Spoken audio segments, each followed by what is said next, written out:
মাইনাৰ এইবাৰ মানে matric pass কৰা সম্বৰ্ধনা অনুষ্ঠান চাওকচোন। এইটো পদুমণি জাতীয় বিদ্যালয়ৰ পৰা দিছে এখন, তেওঁলোকৰ স্কুলৰ পৰা। আৰু এখন আমাৰ পদুমণি কৃষ্টি সংঘৰ ৰাভা দিৱসত তেওঁলোকক মানে সম্বৰ্ধনা অনুষ্ঠান জনাইছে মোৰ মাইনাক। আৰু এখন সতী ৰাধিকা স্মৃতি দিৱসত সম্বৰ্ধনা পত্ৰ জনাইছে মাইনাক। আৰু এখন আছাম ৰাজ্যিক বৰাইক সমাজ, এখন বৰাইক সমাজৰ পৰা জনাইছে।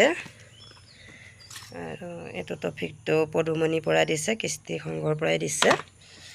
আৰু এখন সদৌ অসম কৈৱৰ্ত যুৱ ছাত্ৰ সন্মিলনৰ অভিনন্দন পত্ৰ জাহ্নৱী বৰাইক মোৰ মাইনাক দিছে। আৰু এইটো এটা ফাইলটো দিছে আদিবাসী ৰাজ্যিক হেৰিয়ৰ পৰা,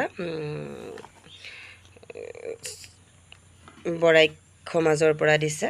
এইখিনি গোটেইখিনি